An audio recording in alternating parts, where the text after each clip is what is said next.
So as you might guess, today I want to talk about this name Yehovah. As many of you know, this name Yehovah has become somewhat common within the Hebrew roots and Messianic communities. Matter of fact, within many of these movements, they are rejecting the name of Yahweh for this name Yehovah. And I was thinking before this message, what are the two basic truths that are a cornerstone of what we believe? I believe it's the name of our Father in heaven and his Sabbath. If you're going to define two different beliefs, really that define who and what we are, is his name and his Sabbath. Whereas we know, again, many are rejecting this name because of this belief that Yehovah is the right name. Now, some were asking, why even debate this issue? Why even speak about this issue? Why acknowledge this issue? Many have the opinion that it does not matter the name we use for our Father in heaven as long as he knows our heart. What does it matter? So today I want to begin by challenging you this one concept, that it does not matter which name we use, that he knows who we're referring to. But before that, I want to add somewhat of a disclaimer to this message. This message is not a condemnation. It's not a condemnation for those using and who may have accepted this name Yehovah. I realize that many have accepted this name based on what they believe is evidence to support it. So this is not a condemnation. Now, saying that, I do believe that there are some people out there using this to deceive. So certainly I would not say the same with those who are using this name to deceive, because I do believe that Yahweh's name is vitally important. If you're disguising that name through some sort of deception, which I believe is what is occurring, what I just said, just forget, because I do believe that Yahweh will condemn those who purposely, willfully misuse and deceive his name. But again, this is not a condemnation on those who may believe this sincerely based on the evidence, which we'll look at the evidence. And for those who may believe this, I would encourage you just to listen, evaluate the evidence. Maybe you'll hear something you haven't heard before. So stay with us, because I think you may see something you haven't seen before. So again, going back to this notion that the name doesn't matter. Let's look at that. I believe we see an example of why it matters from the third commandment, Exodus 20, verse 7. Here's what it says. Thou shalt not take the name of Yahweh the Elohim in vain, for Yahweh will not hold him guiltless that takes his name in vain. So we're commanded here not to take Yahweh's name in vain. Many believe this is only referring, though, to using his name maybe in a way of cursing or some other negative way. And well, I agree that we should never use Yahweh's name in this sense. Obviously we should use Yahweh's name in a very reverent way. But this word vain means much more than simply using it in a negative way. So let's look at the word vain here. Or the word vain, it comes from the Hebrew shah, and it means in the sense of a desolating. In the sense of desolating. It says evil as destructive, literally ruin, or morally, especially guile, figuratively idolatrous, false, subjective uselessness, as deceptive, objective, also adverbially in vain. So there's a few key words here I want to point out. Number one, shah refers to this concept of a desolation or ruin. And also, it conveys this thought of bringing something to a useless state that does not matter. Now, how does this relate to the debate between Yahweh and Yehovah? Well, there's no doubt in my mind that Yehovah is bringing Yahweh's name to desolation. Is it bringing Yahweh's name to ruin?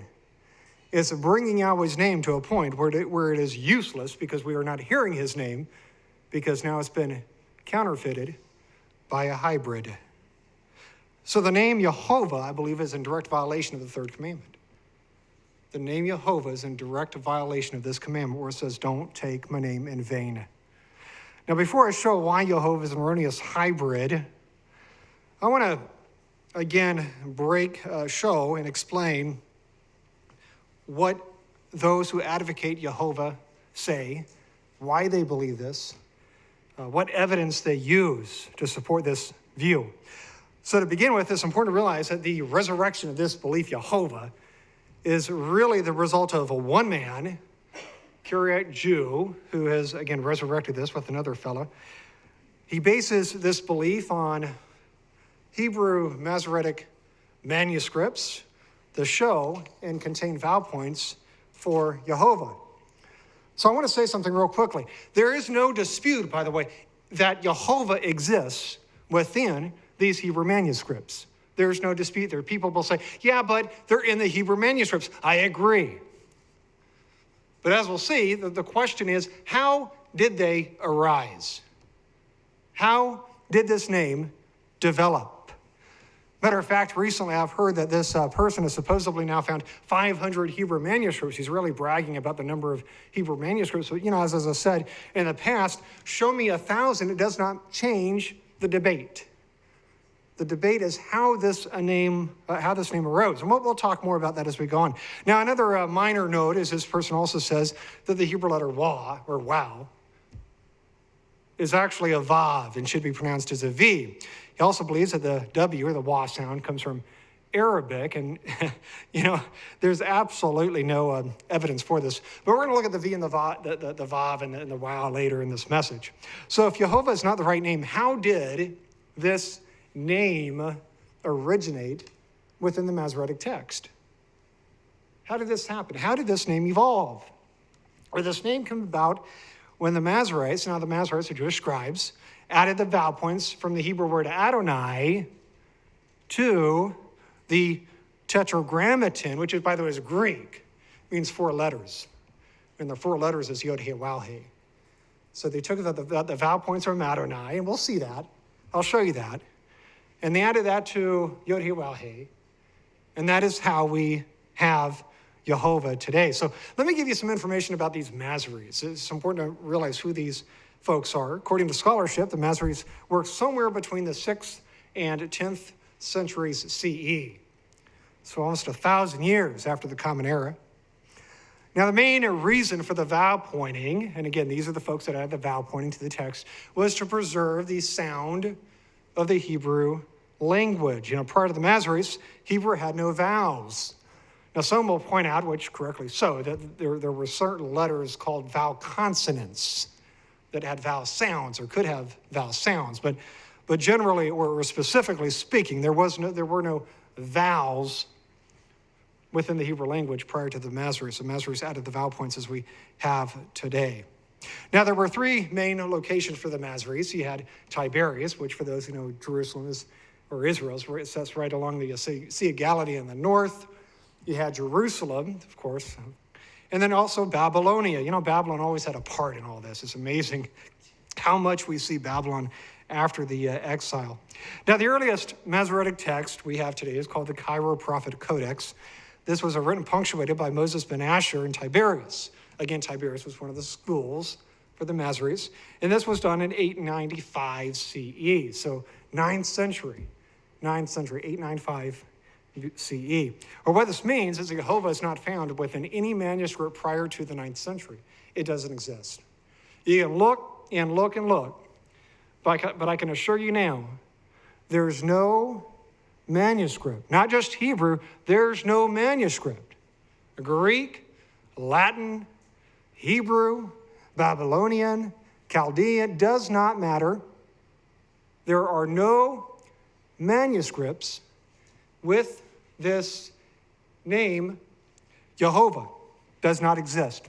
It does not exist until the Masoretes, because the Masoretes are the ones who added the vowel points from Adonai, again, overlaid them upon the tetragrammaton, which gave rise again to this concept of Yehovah. We'll see from scholarship that the Masoretes, again, took these vowel points and overlaid them. This is very common knowledge. Now, before we look at that, why was this done? Why was this done? Why did they take the vowel points from Adonai and overlay them over the Yod He Waw He? Or the Jews believed that Yahweh's name was too sacred to use. It It was too sacred to pronounce. Now, this was not always the case, by the way. Many people, they believe that's always the case. The Jews have never pronounced the name. That's not true. That's not true. For many, many years, the Jews would pronounce the name. So this concept that is too holy and they've never pronounced it simply is not true. So this is why they would not pronounce the name that we have. Now, what's the issue really with Yehovah? Well, number one, again, this concept and doing what they did with replacing this name with the vowel points of Adonai. Or number one, there's nothing in Scripture that shows we should not pronounce the name. What's amazing is Scripture shows time and time and time and time again that we are to pronounce the name, that we are to use the name, that we are to praise the name. We have a really great chart, by the way, in the third edition of the Restoration Study Bible. I think it's in Hebrews chapter 2. But it shows in all the ways we're to use the name. We're to praise the name. We're to sing to the name. We're to honor the name. We're to reverence the name. Scripture doesn't show or state that we should not use the name. Scripture shows that we're to use the name, that we're to honor the name. We know that Abraham used the name. We know that all the patriarchs used the name. But the other issue with this is that by adding these vowel points, again, to the YHWH or the Yod He Waw He, is that they did so to conceal. They did this to conceal the name of our Father in heaven. Now, those who support Yehovah will deny everything I just said. They will deny the fact that scholarship says that the name Yehovah arose through the vowel points of Adonai. They will deny that. They will deny that all of scholarship is wrong when it comes to this one very important issue. And again, they will put their trust and reliance in this one man. I'm not going to mention him by name. Many even know who he is. They will try to say this, and we're going to see examples. I'm going to show, you're going to see so much evidence, in my opinion, showing why this is not the case. But they will try to make the claim that the vowel points of Yehovah and Adonai are different. Matter of fact, I'll show you the two side by side. And they'll say, look, these are not the same name. Or that's not the case. We'll see why that's not the case. Or some will argue that the name Yehovah arose through scribal errors or mistakes. They will say something like this. When the Masoretes would copy the text, they would pronounce, and that's what they would do. They would pronounce the word as they would copy the text to make sure that they had the vowel points right, the word right. And sometimes they would inadvertently or by mistake, they would put the vowel points for the holy name, Yehovah, supposedly, and leave the vowel points in there. So these instances are actually mistakes from these scribes or from the Masoretes. Now, as a side note, it's important to realize that Yahweh's name, or the tetragrammaton, is found 6,823 times in the Hebrew Old Testament. And of those times, Yehovah generally appears only a handful of times within these Hebrew documents. In most cases, the Yod He Waw He contains no vowel points. They left it without vowel points because, again, it was not to be pronounced. Now, for those who believe that the Masoretes made a mistake by leaving the correct vowel points for Yehovah within the text, they need to consider one thing, and that is how meticulous the Jews were, these Masoretes were, based on their own writing. So I want to share with you two slides, and these slides are rules as we find within their Talmud. It's kind of small, but here I'm going to read through these. This is: the scribe must be a learned, pious Jew who has undergone special training and certification. All materials, parchments, ink, quill must conform to strict specifications and be required specifically for the purpose of writing a Torah scroll. The scribe must pronounce every word out loud before copying it from the correct text. So they say, this is how Yehovah arose. They would pronounce the name, and then not thinking about it, they would write the vowel points, and they would lead the vowel points. And by doing so, they preserved the name. Well, that's not the case. Okay, the scribe may write every one letter into the Torah by heart. The scribe may not write even one letter into the Torah scroll by heart. Rather, he must have a second kosher open scroll before him at all times. A Torah scroll is disqualified if even a single letter is added. A Torah scroll is disqualified even if a single letter is deleted. Every letter must have sufficient white space surrounding it. If one letter touches another in any spot, it invalidates the entire scroll. If a single letter is so marred that it cannot be read at all or resembles another letter, whether the defect is in the writing or the result of a hole, tear, or smudge, the entire roll is invalidated. Each letter must be sufficiently legible so that even an ordinary school child could distinguish it from another, similar letters. The scribe must put precise space between words so that one word will not look like two words or two words look like one word. The scribe must not alter the design of the sections and must conform to particular line lengths and paragraph configurations. A Torah scroll in which, now listen to this one, a Torah scroll in which any mistake has been found cannot be used. Did you hear that? A Torah scroll with any mistake cannot be used. It says, and a decision regarding its restoration must be made within 30 days or it must be buried. So that is how they dealt with scrolls or manuscripts or codices that had mistakes within them. Now, based on the stringency of these rules, do you honestly believe that Masoretes would have made so many mistakes within so many documents as we find today? Again, according to this one person that is propagating this belief, 500 plus manuscripts. Do you really believe that the Masoretes were that sloppy that they would have left this number of mistakes within the, in my mind, such a conclusion is really beyond reason. It's beyond rationale. You cannot explain it. So this whole premise that the name Yehovah developed through mistakes made by scribes, by the Masoretes, simply does not hold up when you understand the stringency that they had to go through to validate their text. Now, I mentioned before that they stopped using the name, the Jews, they stopped using the name. We see evidence for this from the Encyclopedia Britannica.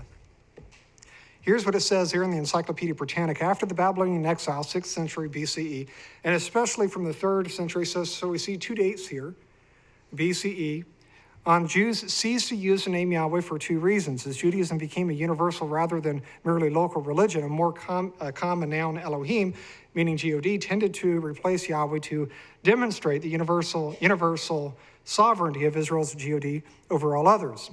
At the same time, the divine name was increasingly regarded as too sacred to be uttered. It was thus replaced vocally in the synagogue ritual by the Hebrew word Adonai, my Lord, which was rendered as curious, Lord, in the Septuagint, in the Greek version of the Hebrew Scriptures. So we see here that the Jews began avoiding the pronunciation of the divine name when? It says it began during the Babylonian exile, 6th century BCE. But we also see here, for the most part, they stopped pronouncing it when? They stopped pronouncing it by the 3rd century BCE. So 300 years before the Messiah, with the exception of a few cases, Jews would not pronounce Yahweh's name. They would use, as we see here, the word Adonai or Elohim as a replacement for that. In many ways, I understand why the Jews were hesitant to use Yahweh's name maybe after the Babylonian exile. We read a psalm today, Psalms 137. It talks about their time in Babylon, how bad it was, and how they were persecuted and oppressed. I understand that. I understand how they were apprehensive from using the name based on what they experienced within Babylon. But what about the 3rd century? What happened in the 3rd century to cause this hesitance to use and pronounce the name? Because again, this began after the exile, right? But it really picked up steam in the 3rd century. So what happened? Or according to a footnote in the Talmud, in Yoma 39b, it says this. It says, Tosef Sota, or Sotah, 38a, suggests that the ineffable name could be pronounced only when there was some indication that the Shekinah, that was Yahweh's glory, Shekinah rested on the sanctuary. When Simon the Righteous died, matter of fact, I have this here. When Simon the Righteous died, with many indications that such glory was no more enjoyed, his brethren no more dared to utter the ineffable name. So again, this is from the Talmud. The Talmud. This is not the Britannica. This is not the Judaica. This is not the Catholic Encyclopedia. This is a Talmud. If anything is going to reflect Jewish thought, it's going to be the Talmud. This is a Talmud. It says here that by the death of Simon the Just, or Simon the Righteous, that the Jews stopped using the name Yahweh because they felt that the Shekinah, the glory of Yahweh, had departed, and then that the ineffable name could no longer be pronounced. This is again when the Jews would begin using Adonai, and this is what led to them concealing Yahweh's name through the vowel points of Adonai much later. You know, it's on this single point where those supporting Yehovah disagrees with nearly all of scholarship. Because again, they will say that the Jews never replaced Yahweh's name with Adonai, that the vowel points of Adonai never had a part in Yehovah, and yet, as we're going to see, this is not the case based on scholarship. And I'm going to give you some examples. I'm going to do that now. I'm going to show you from scholarship why this is not the case. So this is from the Encyclopedia Judaica. Now, the Encyclopedia Judaica, by the way, is one of the most well-known, recognized references in the world, especially for Jewish thought. There's very few references that I would consider more reputable than the Encyclopedia Judaica. It is a great, great source. So here's what this reference says about Yehovah. It says in the early Middle Ages, when the consonantal text of the Bible was supplied with the vowel points, and again, this was done by the Masoretes, remember, to facilitate its correct transitional reading, and that was to preserve the vowels. The vowel points for Adonai with one variation is a Shiva, short E, with the first Y or Yod of YHWH instead of the Hataf Pathic, short A, under the Aleph of Adonai was used for YHWH, thus producing the form Yehovah. Notice that Yehovah. Remove the V, U, by the way, and add a W and insert a V. What does that say? Yehovah, Yehovah, Yehovah. Now, it's important to realize just real quickly, they use Yehovah because Yehovah, the wow is considered to be an older form of the vav. We're going to talk much, much more about that, but the Judaica here does show that. This is when Christian scholars of Europe first began to study Hebrew, they did not understand what this really meant, and they introduced the hybrid named Jehovah or Yehovah. You see, they saw these vowel points, these early scholars, and they said, there it is. So they took the vowel points as they were, and they sounded this word out, Yehovah or Jehovah. We know that the G and the Y there were replaced. Okay, moving on. The Collegiate Encyclopedia, Volume 9, page 580, it says Jehovah, modern form of the Hebrew sacred name of God. It says probably originally Yahweh, so there it does confirm that. From century 300 BC, the Jews, and we already saw that, by the way, right? The Britannica stated that by the 3rd century. The Talmud stated that by the 3rd century. Here we see the Collegiate Encyclopedia saying the same thing, that by the 300 BC century. The Jews, for motives of piety. You see, it wasn't, by the way, out of irreverence. The Jews did not do this out of irreverence. Some people, they believe that we're anti-Jewish because we say things like, no. We realize that the Jews did this because they were very reverent for the name. They wanted to honor the name. But again, Yahweh says that we're to use his name. So whatever the rationale was, it's not biblical. Uttered the name of God very rarely and eventually not at all, but substituted the title Adonai. There it is, meaning Lord. The vowels of which were written under the consonants of Yahweh, it says, or YHWH, Yod-Heh-Waw-Heh. In the Middle Ages and later, the vowels of one word with the consonants of the other were misread as Jehovah. And keep in mind that Yehovah and Jehovah, there's no difference. There's absolutely no difference between Yehovah and Jehovah, same word. Another reference here, this is the Encyclopedia Britannica, Micropedia, Volume 10, under Yahweh. It says a personal name of says God or God of the Israelites. The Masoretes, Jewish biblical scholars of the Middle Ages, replaced the vowel signs that had appeared above or beneath the consonants of YHWH with the vowel signs of Adonai or of Elohim. They would use Elohim, by the way. We'll talk a little bit more about that. I'll show you an example. But it wasn't used often. Most often it was Adonai. It says, thus the artificial name, notice that artificial, it's a hybrid, it's not real, name, Jehovah or Yehovah. Notice that again, it uses the vowel instead of the vav there with Yehovah, the W sound, which is the older of the two, came into being. So again, we see here from scholarship that Yehovah or Yehovah came about through the vowel points of Adonai, and also they used Elohim. Okay, the Encyclopedia of the Lutheran Church. You know, I'm not going to go on all day. Believe me, I could go on all day long with references showing this one basic fact. I'm not going to do that, but I am going to give a few here. It says, this is from the Encyclopedia of the Lutheran Church under Yahweh. It says a probable pronunciation of the Old Testament four-letter word, YHWH, the most profound and sacred of the Hebrew names for deity. Is this important? Absolutely. It says it's the most profound name. It's absolutely important. It says the name is interpreted in Exodus 3:14 as I am who I am. The name was held in such high regard that the Jews were forbidden to pronounce it and read the word Adonai or Lord instead. When the Jews, Hebrew Masoretes, added the vowel points to the consonantal text, they used the vowels of Adonai with the four consonants YHWH. This was transliterated in the early versions as Jehovah or Yehovah. This form of the word became quite popular, but it should be remembered that such a word never existed. Never existed. Why? Because it's not a word, it's not a name. Again, they developed this through the vowel points of Adonai.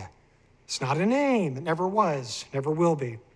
Okay, this is from the book, The Making of a Contemporary Translation, page 107.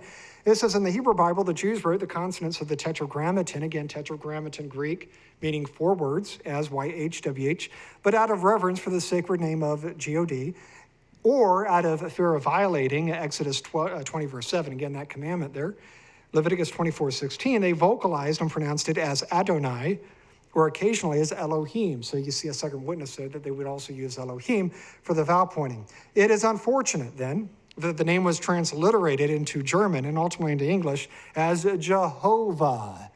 Yehovah. Again, this came through by the vowel points of Adonai. It says, which is the way of saying it represented in the American Standard Version of 1901. For this conflate form represents the vowels of Adonai superimposed on the consonants of Yahweh, and it was never intended by the Jews to be read as Yehovah. Notice that again, it uses Yehovah. You know, these scholars, they know that it's not Yehovah. They know that Yehovah is much closer in the sense that it uses, again, the old Yemenite, Sephardic, the biblical, the wow, as we find within Hebrew, not the Ashkenazi vav, which we'll talk about more. Okay, so at least one more reference here says, the scribes reasoned that if they did not point the name Yahweh, then it could not be treated lightly since the name would not really be known. There it is. They did this why? So that the name would not be known. Why? So that it would not be blasphemed. This is the reason why they use the vowel points. And again, these people that support Yehovah, they refuse to recognize this evidence. Isn't that amazing? And believe me, from testimony, from firsthand witness, they have no other reference. They have one man that they will refer to as support for Yehovah. There's no serious scholar who would ever agree with this. It goes on to say in Exodus 20, verse 7, the name Lord is written in capital letters according to the convention of signifying the name Yahweh. But the name as it appears in the Hebrew text is YHWH Yehovah. Again, there they recognize the law, in which appears the consonants from the name Yahweh and the vowels from the word Lord. It says, proof for the fabricated nature of this word are the two vowels which appear in the vowel and impossibility in Hebrew. Notice that. It can't be. That can't happen. It goes against Hebrew scholarship. It says, however, until the revival of the Hebrew language in Western Europe, scholars read the consonants YHWH. Germans would read them as JHW because that's what they would use. They substitute the Y for the J and the W for the V. JHVH, that's where Jehovah comes from, it's a Germanic, with the vowels of Adonai, thereby originating the incorrect form Jehovah or Yehovah. This word was then introduced into English by William Tyndale and was continued by the King James Version. You know, based on what we see here, based on all the evidence we find from the Judaica, from the Britannica, and all the other references we find here, the Lutherans, and those who study these ancient manuscripts, there is no dispute, there is no debate on this word Jehovah or Yehovah or Yehovah, however you want to pronounce it. There is absolutely no debate. This is an erroneous hybrid that came about when the Masoretes added the vowel points from Adonai to the tetragrammaton. And again, as we saw through these references, they would also use the word or the vowel points from Elohim to accomplish this goal. And again, keep in mind that this is only a very small subset of evidence we find from scholarship. Believe me, I could go on all day long quoting scholar after scholar after scholar, showing, confirming, validating that the name of Jehovah is an erroneous hybrid. It is not hard to find. It is not in dispute. It is not in debate. It is a consensus amongst scholars today. So how do we know that they share the vowel points? I want to show you a graphic, show you exactly how this happened. So we see here, this is Yahweh, Yod, He, Wow, He. Then we have the word Adonai there, Adonai. And the Adonai is Aleph, Dalet, Nun, and Yod. And we see the Hebrew for these terms and also the vowel pointing then for the Hebrew word Adonai. Now, we also see below that the word Yehovah. Yehovah. Let me show that. This here is Yehovah. That is Yehovah based on the vowel points of Adonai. So Adonai, Yehovah. So this shows graphically, you can see the vowel points. Got the vowel point there, same thing. Same vowel points, both words. Now some though will say this. Some will say that they are not the same word. Some will say if you look close enough, you'll notice that the vowel points differ. And they do differ. They do differ. They're not quite the same, but this is not because Yehovah does not derive from Adonai. This is simply because of Hebrew grammar. This is how Hebrew grammar works.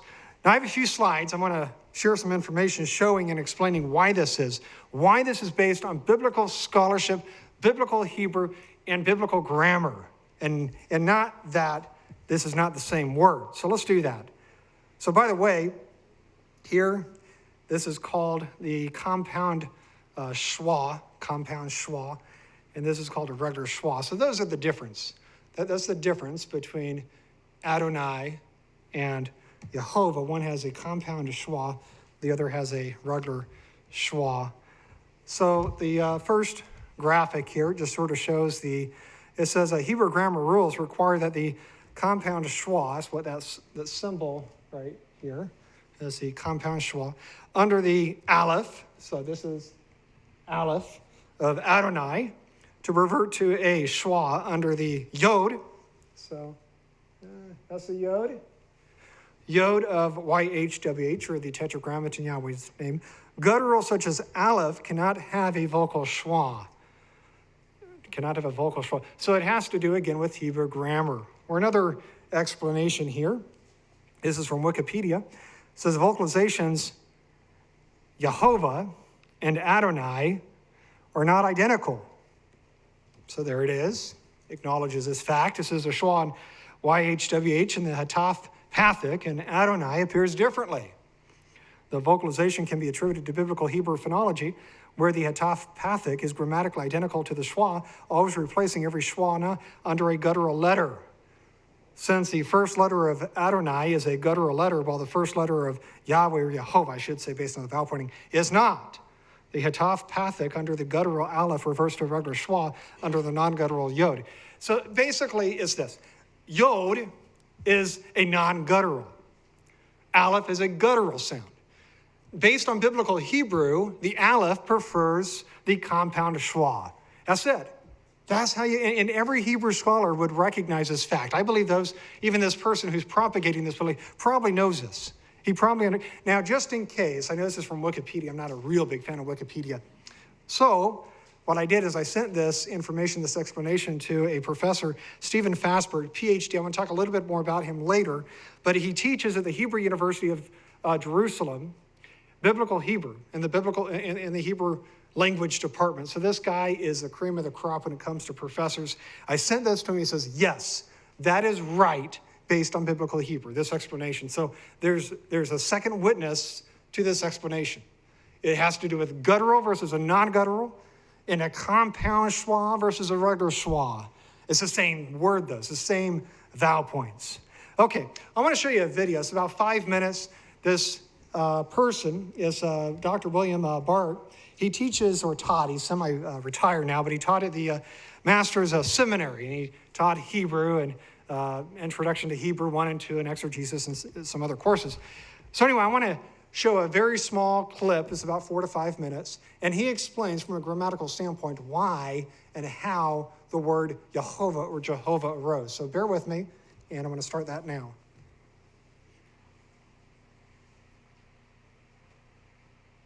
But what happened was they said, okay, instead of pronouncing the name Yahweh, and that Yahweh is probably the best, I'd say 75% or more of Hebrew scholars, whether they're Jewish or whether they're Christian in name only or whether they're truly born again, would agree that Yahweh is the correct pronunciation of the title.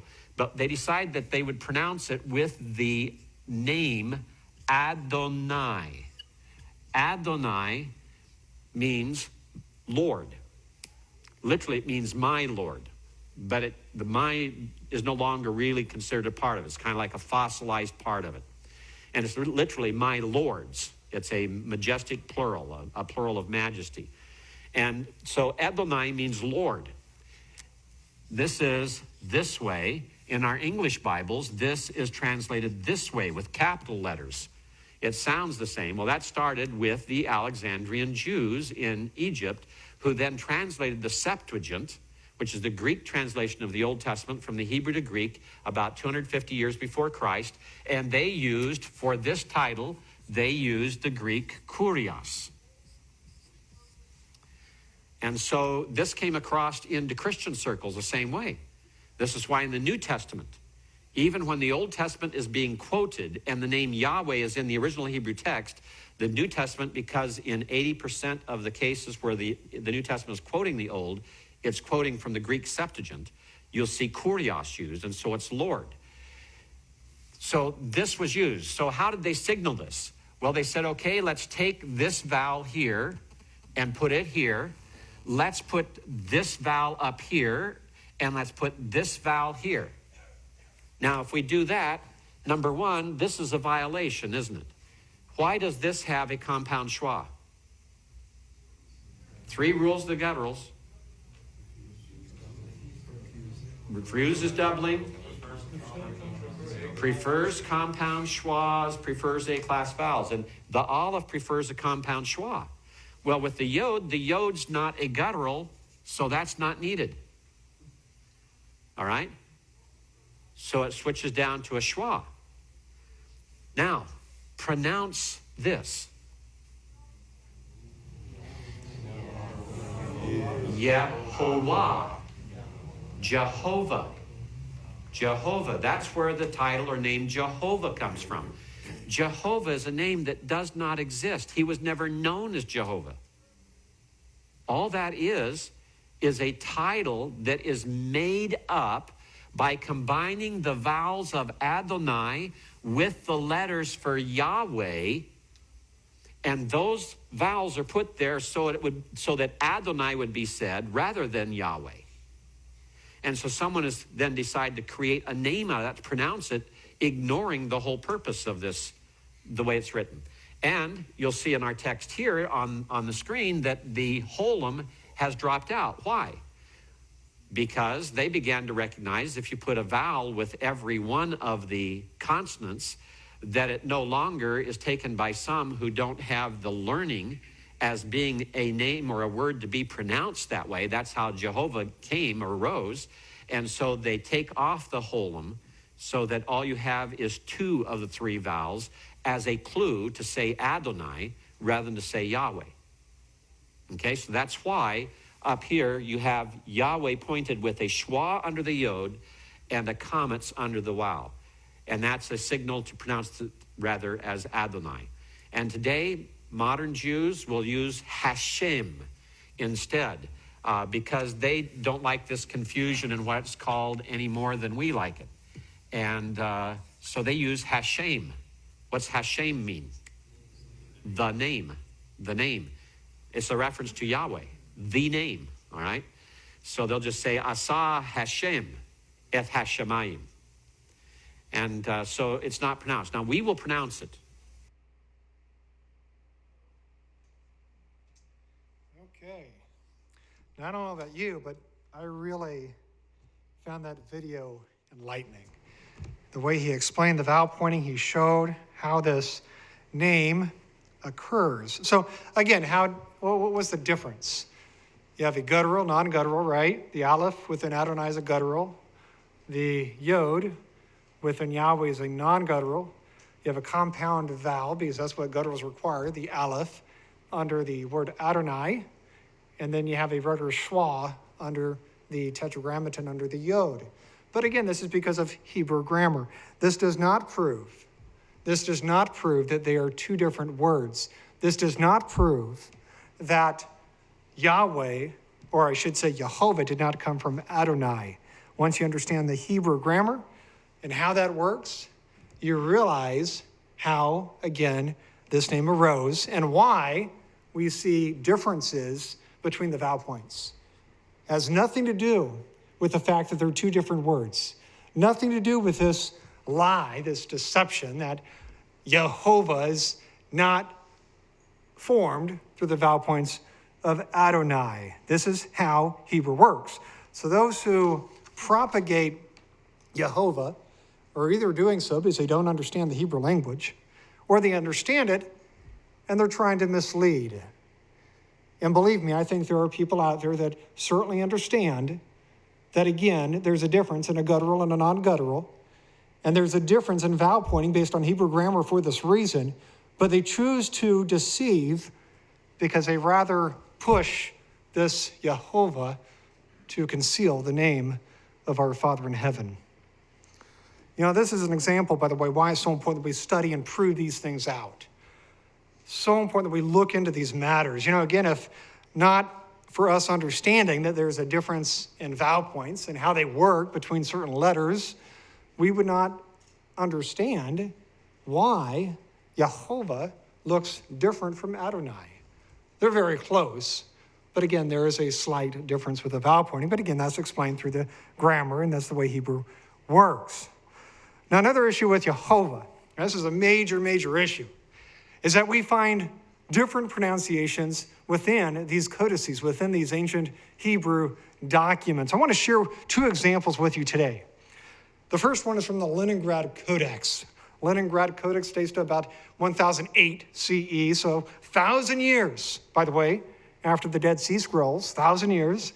And within the Leningrad Codex, and I've verified, there's facsimiles, you can go online, and you can see the actual text to the Leningrad. Same thing with the Aleppo.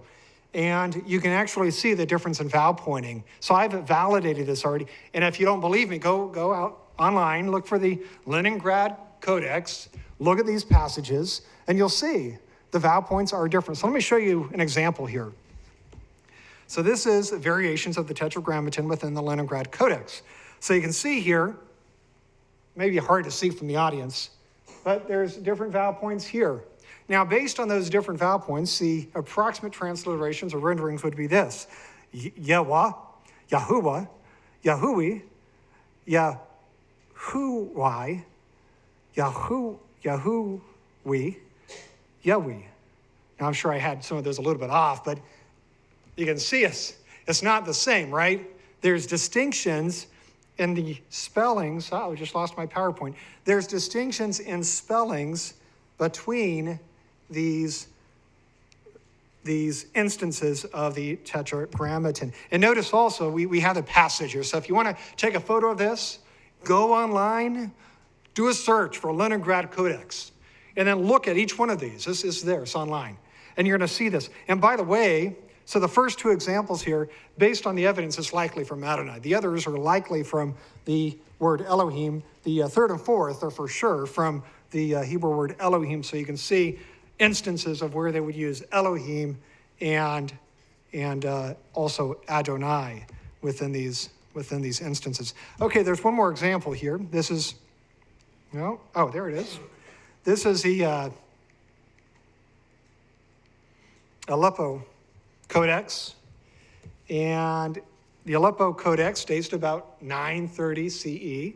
So again, about 1,000 years. Remember that the 9th century is the oldest manuscripts we have from the Masoretes. And this is, by the way, the Aleppo Codex, for those who advocate Yehovah, this is the Holy Grail, if you will. This is the best manuscript according to their estimates. But even here, we see different pronunciations based on the vowel points. So let me show you a facsimile. This is a facsimile, and this is of Judges 16, verse 28 is what we see here. You can see these two circles. You see that?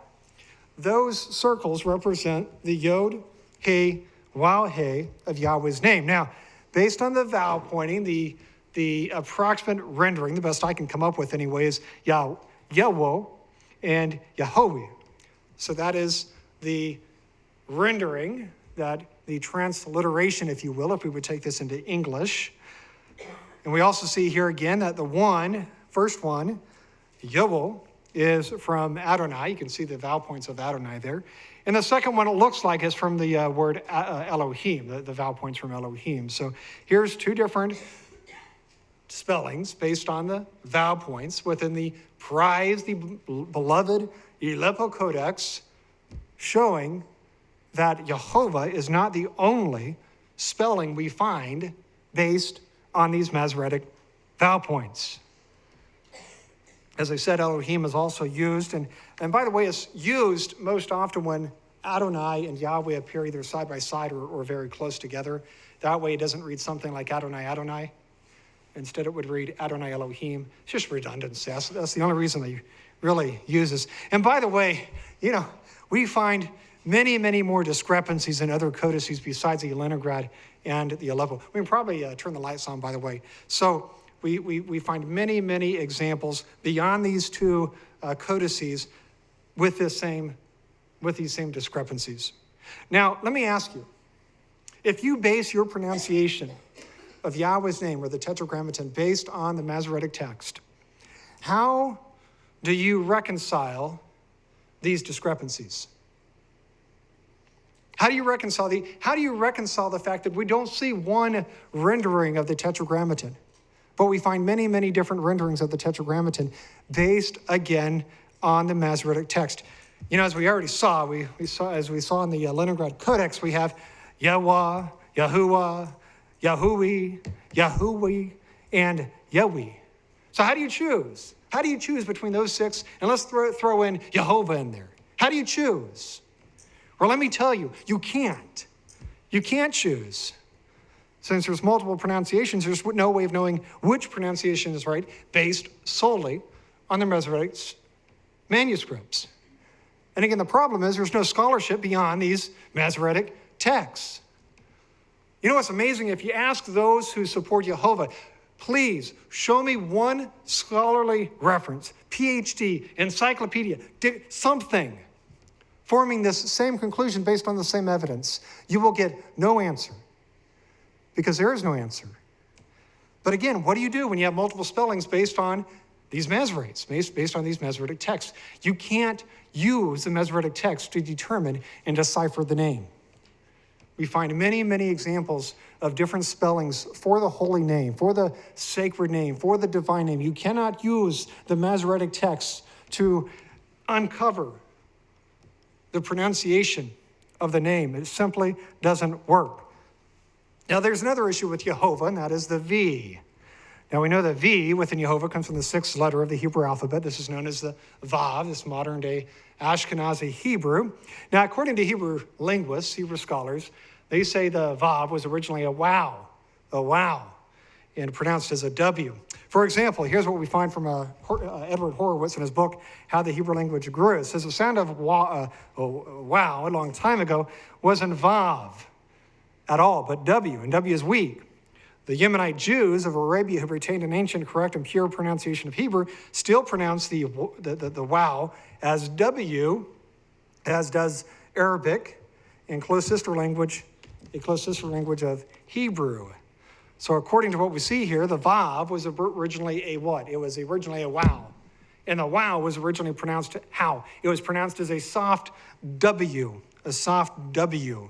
He also confirms here that the Yemenite Jews of Arabia have retained a more correct and pure form of Hebrew. You know, I think I've shared this with many of you, but while in Israel this last time, our archaeologist tour guide, he was with the Israeli Antiquities Authority, and still was actually, and a graduate of Hebrew University of Jerusalem, very smart man. Or we were on Mount Carmel, and I said, the way we pronounce the name, I said, would you mind if is that the right pronunciation? He says, yes. He says, that's how you're to pronounce the name, Yahweh. Or he didn't say Yahweh, he says, that's how you'd pronounce it. He says, not only that, and this blew me away. He said, not only that, he said, this is how my Yemenite wife would say the name. And he explained that the Yemenites have a closer form of Hebrew to biblical Hebrew than the Ashkenazi or modern Hebrew. Matter of fact, he said because modern Hebrew does not have a W sound, does not have a wah sound, it doesn't have that. He says it's hard for him and many other Jews to actually make a W sound. They don't have a W sound. It's a V sound. But his wife, being Yemenite, she has retained that W sound. So he says, not only is it right, Yahweh, and again, this guy, he's an archaeologist. He's a graduate from the Hebrew University of Jerusalem. He's been in Israel for decades. I think he was in his 60s or something, but he's been in Israel since a child. And he says it's Yahweh. And he says it's Yahweh also because of how my Yemenite wife would pronounce this name. Again, I was just blown away, number one, that he would actually admit that, but also go on to say what he said about his wife. Now, we also find evidence for the W, or the wow versus the vav, from the Ashkenazi versus Sephardic Hebrew. For example, here's what we find from a man named Menachem Mansour in his book, Biblical Hebrew. So he says, there are generally speaking two main pronunciations, and there's others, but these are the main two. Pronunciations, the Ashkenazi of German, originated by Central and Eastern European Jews and carried to all countries to which those Jews have emerged, Western Europe, America, etc. And the Sephardi or Sephardic, or Jewish, used by the Jews of Spanish or Portugal stock in Europe and America, and also by Jews from Oriental countries. In all universities and throughout Israel, the Sephardi or Sephardic pronunciation has been adopted, since it is generally believed that this is the pronunciation nearest to the original. So we see here two forms of Hebrew. One is Sephardic or Sephardi. One is Ashkenazi. Again, this man, Mansour, says that the Sephardi is closer to the biblical Hebrew. Now, again, as we see here, the Ashkenazi, they settled in Central and Eastern Europe, and the Sephardi representing the Jews then who settled in the Mediterranean, mainly, as I understand it, in Spain and Portugal. So these are the two groups and where they were and how they were influenced or not influenced as it would be. So as we know, Sephardi or Sephardic Hebrew uses the wow. It uses a W. Look it up. Sephardi Hebrew uses a wow, while Ashkenazi, or modern Hebrew, is based on Ashkenazi Hebrew, uses the vav or the V. So there's a difference. And this is another indication that it was a wow, not a vav. And this is not a V, but a W. And this is also why Yehovah is not possible. And again, remember we were looking at all those references. How would it pronounce it? Yehovah. Yehovah. You see, the scholars know. The scholars know when you pronounce it in biblical Hebrew, they know not to use the V. Only those who don't understand the Hebrew language would ever say that Yehovah is the correct pronunciation, or those trying to deceive. One of the two. They either don't understand or they're purposely, willfully trying to deceive. I want to share with you a correspondence now. I was really impressed with this correspondence I received. We emailed, 20 professors, I think, Harvard, Stanford, and also the Hebrew University of Jerusalem. I think I got one or two responses back from Stanford. They didn't say much. They said they didn't really know. I got 3 or 4 responses back from the Hebrew University of Jerusalem. And one man who responded, his name is Professor Stephen Fasper. And from my impression, he's sort of the go-to guy when it comes to ancient biblical Hebrew. I'll explain that in just a moment why that is. But I want to share with you my correspondence and his reply. But before that, to give you just a sense of who this man is, his academic credentials, I want to share some of that information with you. So he received his AB in 1978 as PhD from Harvard, currently teaches at the Hebrew University of Jerusalem, so PhD from Harvard, professor at the Hebrew University. He's a member of the Academy of the Hebrew Language, Jerusalem. He's an associate editor for the Historical Dictionary of the Hebrew Language Project, and also the Encyclopedia of Hebrew Language and Linguistics. He served as chair for the Department of Hebrew Language from 1998 through 2001, and also from 2006 through 2009. He was a director of the Orion Center for the Study of the Dead Sea Scrolls and associate literature from 2006 through 2009. And he also contributed to countless articles. And believe me, when I say countless articles, it's amazing. You look at this man's list, his man's bio, and you can do it. Go online, look for Professor Stephen Fasberg, and you can find his biography, his profile, and it will show all the articles and all the references. I think he wrote or contributed to the Aramaic section within the Encyclopedia Judaica. I mean, that's amazing. Think about it. One of the premier references, and this man contributed to that, along with 100 others. I don't know about 100, but the list is rather long. Okay, so that's who this man is. I want to now show you my correspondence so that you understand the context to which he responded, and then we'll look at his response. So I wrote, Professor Fasberg, I'm in the process of researching the Hebrew tetragrammaton and have noticed some using the form Yehovah. Can you confirm yet whether Yehovah is proper or correct based on the Hebrew letters Yod, He, Waw, He, YHWH? Also, can you confirm the origins of the Hebrew letter Vav and the V sound within the Hebrew language? Is this letter and sound found in ancient Hebrew or later, and does it predate the Hebrew vowel? Several sources state that the V sound was influenced from the Germanic language and was not present in biblical Hebrew, Koine Greek, or Phoenician. Does scholarship confirm this conclusion? That was October 30th, 2017 is when that email was sent. So a few days later, he responds with this. So he says, the pronunciation you mentioned, and that was Yehovah, is a mistake. Isn't that amazing? Do you remember this man's credentials? He says it's a mistake. He says a Hebrew consonantal text is YHWH, and no one really knows how this was pronounced in Old Testament times, which, by the way, did not surprise me. He responded with that, being a professor. He says at a later date, the latter half of the second millennium CE, Masoretes added vowel signs to the consonantal text. Whenever the tetragrammaton was written, they added the vowel signs of the word Adonai, which means my Lord. There was a taboo on pronouncing the divine name, and one was supposed to read the word Adonai, my Lord, much later. Now listen to this. I love this. Listen to what he says here. He says, much later, some started reading the vowel signs together with YHWH and came up with the nonsensical word Jehovah. Irrational is what that means, nonsensical. Irrational is a hybrid, it's fake. Where he goes on to say this, there is no doubt that the original sound was W, not V. Sometime during the history of the Hebrew language, there was a shift from W to V in pronunciation, probably already during the Mishnaic period. So what are some of the takeaway points from this Professor Fasberg? Or number one, well, he doesn't confirm the name Yahweh, and I wasn't assuming he would, truthfully. He unequivocally here states that Yehovah is a what? He says Yehovah is a mistake and nonsensical, irrational. He also explains here that Yehovah or Jehovah came about when the Masoretes added the vowel points from Adonai to the tetragrammaton. He also verifies here that when the Jews saw these vowel points, they were to read what? They were to read the Hebrew word Adonai. Adonai. Goes on to say only much later did some actually begin pronouncing the vowel points of Adonai with the YHWH, which gave rise to Yehovah or Yehovah prior to. So listen, it was never the intent of the Jews that they would pronounce the vowel points with YHWH.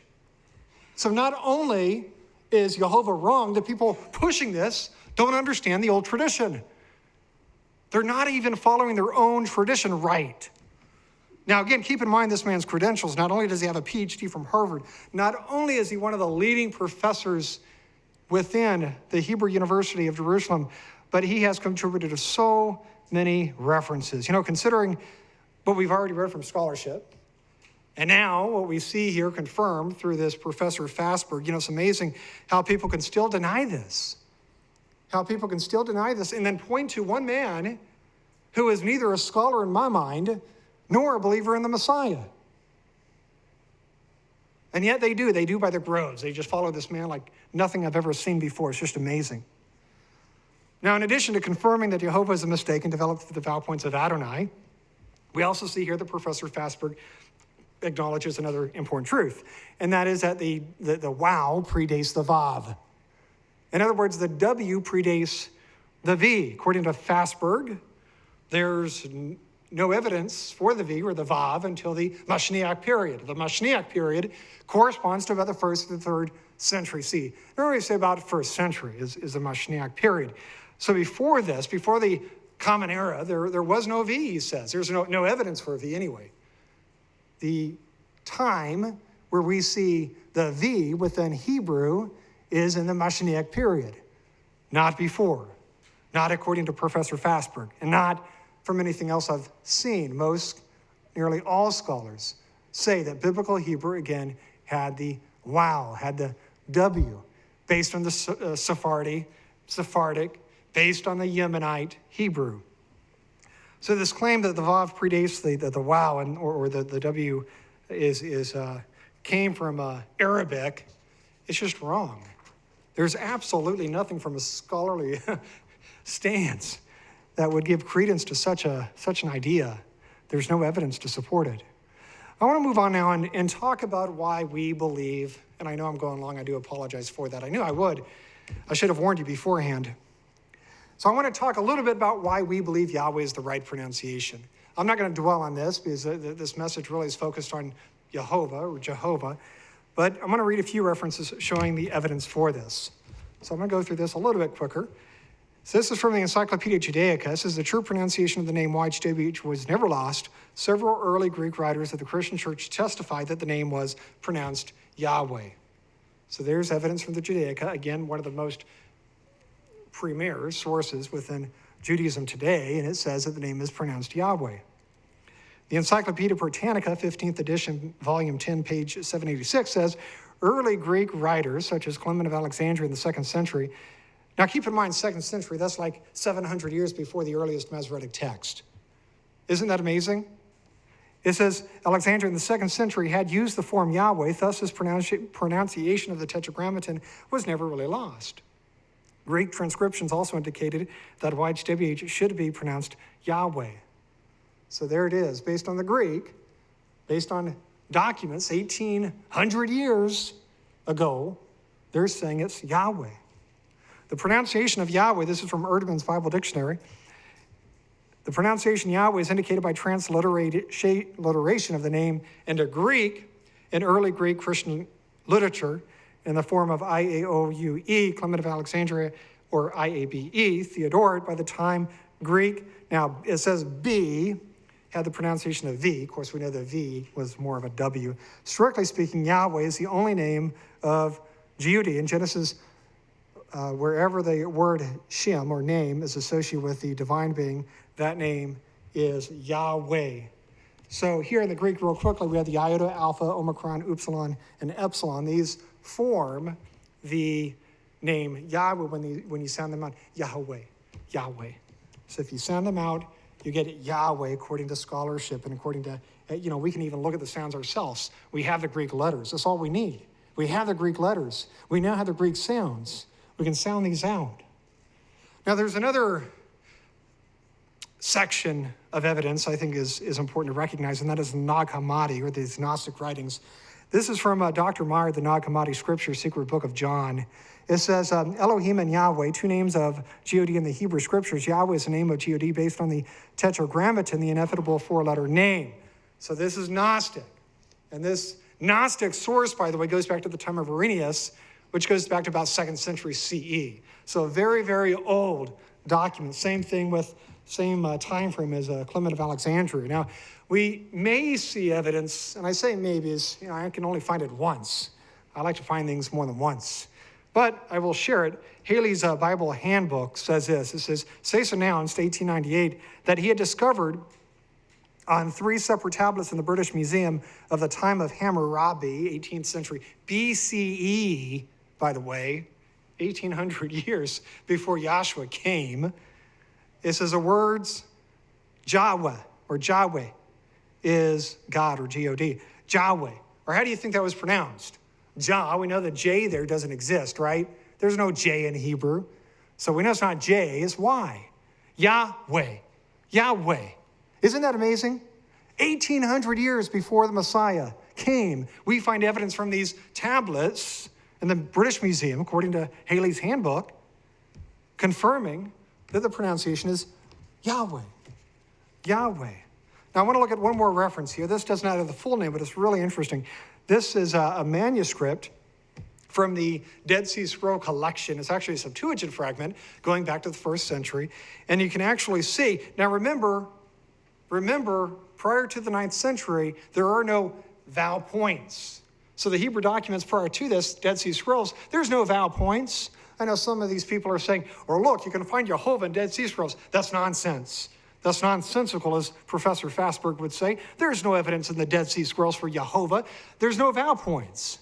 There's nothing to validate such a conclusion. But here, these are Greek. And guess what Greek does? Greek maintains and preserves the vowels. So we know. So here we have an iota, alpha, and omega.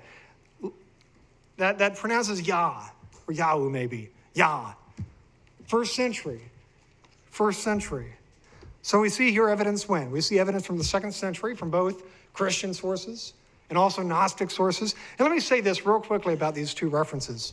Some people say, oh, you could never use Gnostic references. Gnostics were heretics. They actually believed Yahweh was this cruel and mean mighty when they reject him as evil. So these guys, they had nothing in common. But the fact that they disagree, the fact that the Christian fathers opposed the Gnostics, and yet they both agree on this one point, tells me that this was widely known. Because listen, the Gnostics would never support church fathers, and church fathers would never support Gnostics unless the information was so well understood that neither one could deny it. It's like saying that truck is blue. Or I don't care who you are. If you look at a blue truck, it's a blue truck. It's the same thing here. They were no friends. And yet they both recognized, based on Greek inscriptions, by the way, which preserved the vowel points, that the name was Yahweh. 1,800 years ago. We also see here tablets from the time of Hammurabi, 1,800 years before the Common Era, Yahweh or Yahweh, confirming this name. We also see evidence again from the Dead Sea Scroll collection, the Septuagint, 1st century documents in the Greek, confirming Yah. How could it be Yehovah if we have evidence in Greek from the Dead Sea Scrolls that the first syllable is Yah? Let's not even, and we also have Irenaeus and Clement and Theodore and others that supposedly heard these things, this name from the Jews and the Samaritans. Here recently we compiled a list of scholarly references confirming the name Yahweh. I'm not going to read these, by the way, I promise. But I did want to go through the list real quickly, just the titles. You can look this up, go to yrm.org, and search for literary support for Yahweh's name. Literary support for Yahweh's name, and you can find the quotes. Now, I'm just going to read the references, and this is to give you an idea of just how many references there are that confirm the name Yahweh. So Insight on the Scriptures, by the way, Insight on the Scriptures, this is a Jehovah's Witness reference. And they say within that reference that while English is preferred, Hebrew scholars prefer Yahweh. Jehovah's Witness. A Book about the Bible, Wycliffe Bible Dictionary, the Oxford Companion of the Bible, Erdman's Bible Dictionary, the Journey from Text to Translation, Understanding the Old Testament, the New English Bible. Again, they all support the name Yahweh. Revised Standard Version Preface, the Interpreter's Dictionary of the Bible, the Zondervan Pictorial Encyclopedia of the Bible, the International Standard Bible Encyclopedia, the Encyclopedia of the Lutheran Church, 20th Century Encyclopedia of Religious Knowledge, the Emphasized Bible, and the Word English Bible. And all these references, by the way, state that the name is either or likely or is pronounced as Yahweh. It does not say YHWH. This is Yahweh. We purposely sought references that stated and confirmed that the name was Yahweh. So again, you can see the URL, yrm.org/literary-support-Yahweh's-name if you want to look at that reference. Now keep in mind that there's many other scholars confirming this. I mean, I could again go on all day long showing evidence for Yahweh's name from scholarship. Now, the same cannot be said though about Yehovah.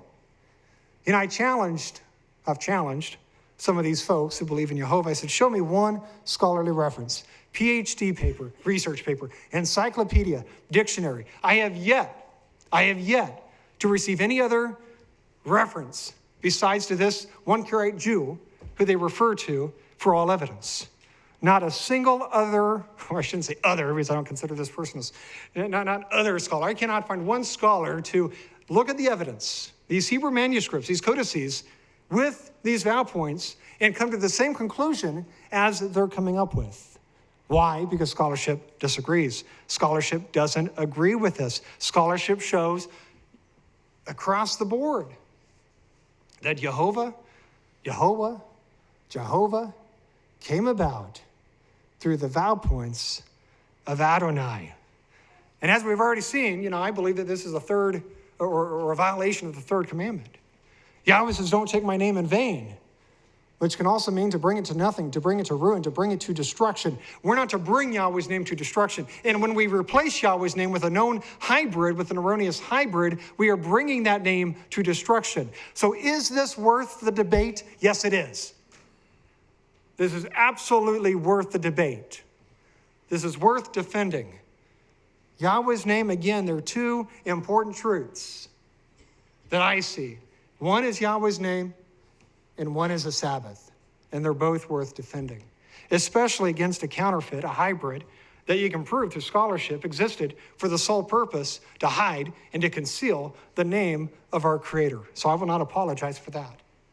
And I pray that this message, has been a blessing for you, and I really hope more than anything that has helped you understand Yehovah, Jehovah, Yehovah. That you understand how this developed. And if someone comes to you and says, or where's your evidence? Or what about these vowel points? Or what about these 500 manuscripts where we see the name Yehovah? That you can explain this. And if not, I would encourage you to go back and listen to this message because it's all there. It's there. Yahweh's name, again, we see in Scripture, he says to honor his name, to praise his name, to sing to his name, to exalt his name. His name is critically important. And I, for one, will not stand back and allow a known counterfeit, to disguise the most important name in this universe. May Yahweh bless you.